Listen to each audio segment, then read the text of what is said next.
What's up, you guys? War on Debt Wednesday here. I'm excited to come to you with the step number 2 of how to get out of debt, you guys. So if you're new and you're just watching, I've been doing this for a couple weeks, you guys. I shared my story the first week, how I've paid off over $50,000 just with earning a little extra cash. But honestly, the extra cash coming in isn't really how I paid off the debt. It was learning how to make money work for me versus me being a slave to money. So I was in credit card debt. I really had no idea. I thought you were supposed to carry debt like most Americans do. I didn't realize really that I didn't have to be financially a slave to money, which totally sucks. So that's what I shared on week 1. And last week we talked about the emergency fund, having $1,000 in your emergency fund. That way, if shit happens, which, hello, shit happens all the time, right? We need a lawyer. We might need, a new wash machine, a new computer, 2 new tires. Like, things happen. Maybe you want to go on a vacation, right? Like, maybe you just want to do something else. So last week, that's what we talked about. What's up?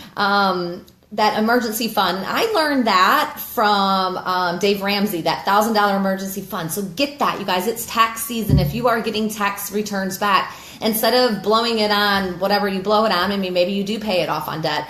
I would put money aside. I challenge you to do $1,000. If you're getting $5,000, you should very easily be able to take $1,000 and put that away into your emergency fund. But I challenge you to do $500 if that's all you can do. And you can build on top of that when you get to that $1,000. Awesome.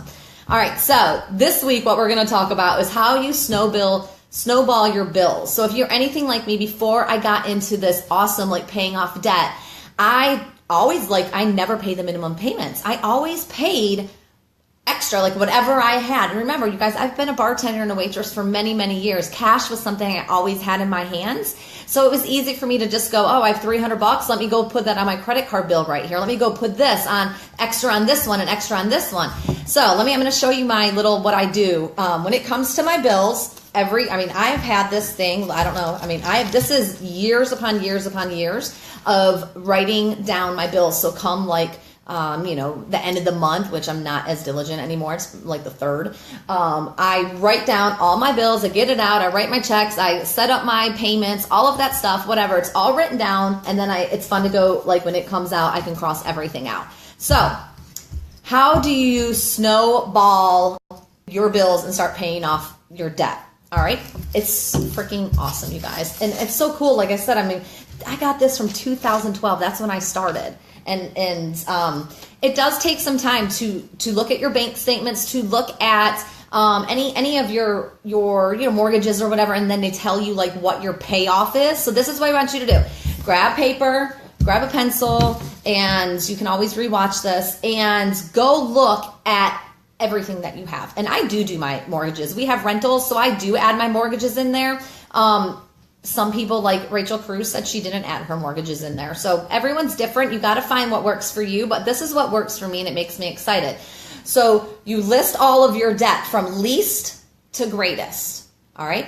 You list all of that debt. And then next to that, you're listing every one of those. You're listing what the minimum payment each month is to every single one of your debts.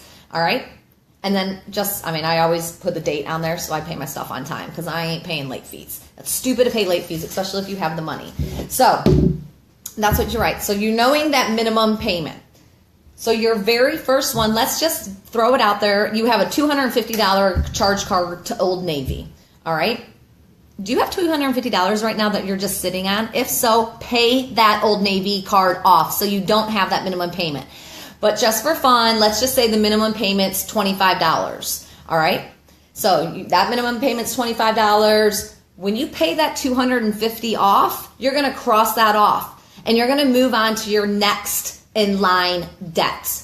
All right. And that's also going to have a minimum payment. Let's say you owe $1,000 somewhere, and that minimum payment is $100. Let's just say. All right. So now you're going to start paying that $100 every month minimum payment on top of that $25 that you were paying on your Old Navy. You are going to now apply it over here. So now instead of paying the minimum payment of $1,000, you are paying $125 a minimum payment of $100 on the $1,000, you are paying $125 a month. All right. Once that $1,000 is removed and that $125, guess what that is? It's sitting over here like you already been spending me every single month. So your next debt, remember, least from greatest, your debt, let's say it's $2,000 and it's a minimum payment of $150. All right. So you've all along been paying these minimum payments, right? So now you have just knocked out 2 bills and you have occurred $125 that you've been spending. You don't just go to Target and Walmart with that $125. You apply it to the third debt. And you're already paying $150 on that third debt. So you take this $125 from the first 2, and now you're paying $275 on that third debt until that $2,000 is paid off. Do you guys get what I'm saying? Like, can I get a thumbs up? Does that make sense? So what it's going to take is it's going to take you to go and sit down and get real with your bills. You might never have done this before, but get real with them and write down, like, I have this debt. We have the mortgage. We have another mortgage. We have another mortgage. We have Care Credit. We have a Wells Fargo credit card. Okay. I pay my car. So all these things are written down, and then I go to them and I look, okay, what do I owe the least on? What do I owe the least on? And then you make a list. All right. It's going to take a little work, but once you have it down, like I do, like I just did this April 2016.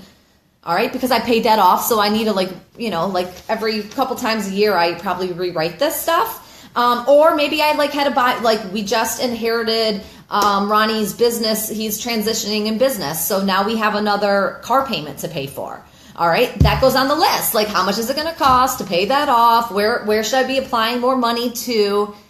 I hope that makes sense, you guys. Again, you're going to have to sit down, and please feel free to reach out to me. And hey, Casa, can you kind of let me know exactly how I'm doing this? I mean, I can help you. I've done it again since 2012. It's September 24, 2012. I've rewritten it, but it was so awesome to write this down. So I started in 2012. I had all this debt. And then by 3 years later, I paid off over $40,000. Well, it says 38. And that's just, you guys, it's not like I make a bunch of money and I just have all this extra money. I mean, honestly, the money I make with Beachbody goes to travel, goes to investing in myself, like stuff like this that I'm giving to you for free, that I have gone and invested thousands of dollars to learning all these different skills and principles. It goes to paying for things, that around the house, I donate to the house now to take off pressure. So it's not like you need to have this extra money, is my point. You don't have to have, you have all this extra money. No, that's bullshit. I don't have a bunch of extra money. Give me a break. No, not at all. But I've learned through this system how to make money work for me. And this is how I've paid off over $50,000 in debt. It works, you guys. You just have to put your time in. Next week, I'm going to talk about finding fat in your budget. So go ahead, you guys. If you're following me and you're serious about paying off your debt, get this stuff written down. Okay? Get it written down. Get real with yourself. Don't be a victim and a slave to money. Give me a break. Start making money work for you. And then you're going to have 4.5 years of looking back being like, holy cow, Kessa, or Jennifer, Tiffany, and Rochelle, Ashley, great job. Look what you've done. It's a huge accomplishment. Here, I'm a stay-at-home mom. That's what I do. My house is quiet. All right, I'm a stay-at-home mom. I work from home, and I really just invest in learning and growing myself. So I just feel like I have a purpose in life, I love being a stay-at-home mom. And I like being a mom and I like being a wife, but I also like helping people. And I really like adulting.